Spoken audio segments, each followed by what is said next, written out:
all of my films fall into that category. For example, Cruising. There was a script that I wrote, there was something else that I shot, and the final film I discovered in the cutting room. I discovered, for example, that the Pacino character might be one of the killers. That's not in the script. It's something I saw that was possible in the editing room.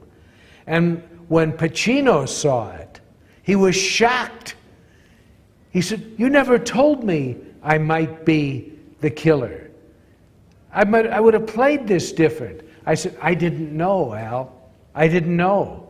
And if someone were to ask me today, is it possible that the Pacino character is one of the killers? I don't know. I have no idea.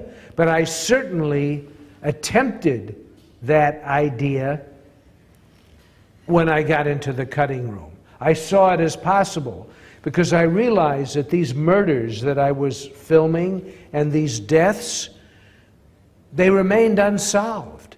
They were not solved. It was based on a series of the deaths of many gay men who were in those clubs, mysterious deaths and murders.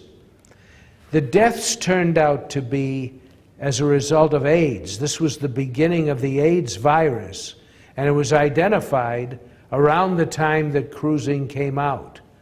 Before that, it was a mystery disease. The murders were unsolved, and that's what attracted me to that background as a story. But I have never heard it put better. The film always speaks to you as a director. When you're on the set, the vibrations that come to you from the set are very strong.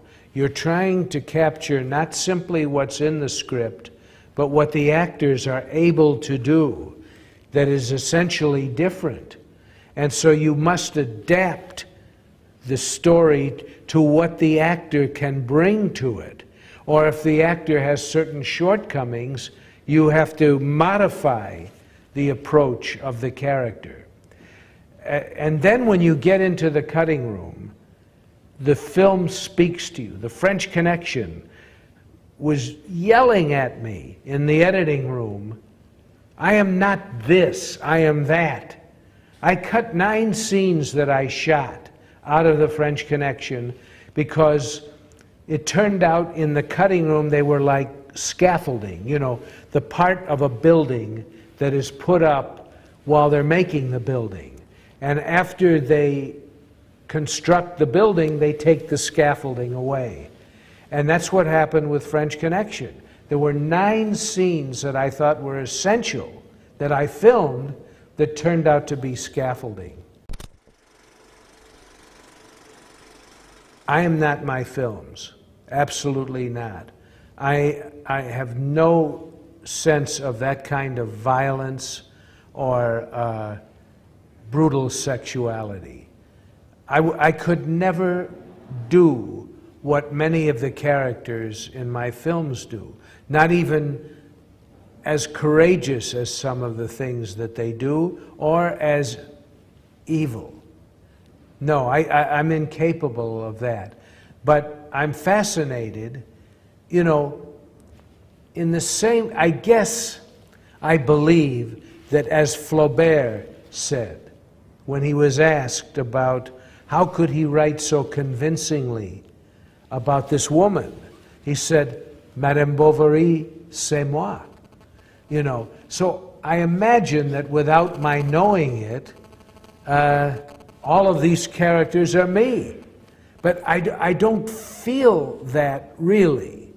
But you can't deny it. I mean, Flaubert's observation that he brought himself, his own feelings, his own fears and hurts and failures into his novel, I think is very accurate. But I'm not aware of that in my case. I can't say that Popeye, c'est moi, or Joe Cooper, c'est moi. No, I can't say that. what a filmmaker does is bring life experience to the films.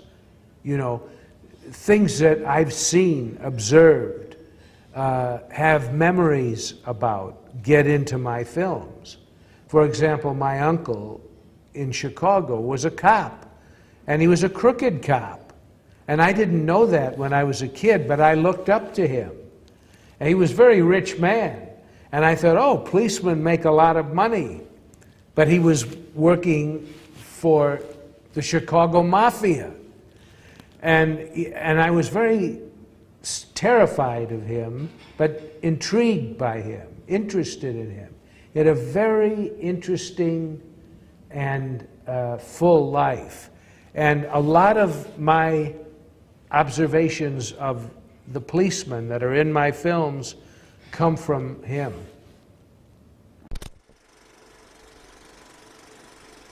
Some of my films have been more successful than others, that's for sure. But success isn't what defines, financial success is not what defines success for me. For example, Killer Joe represents a wall for me. I've come up against a wall. I will never go back.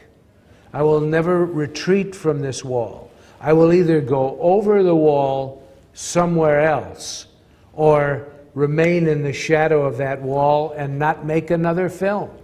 If it means I don't make another film, this is God's will, but I will never go back and do some stupid comic book or video game movie.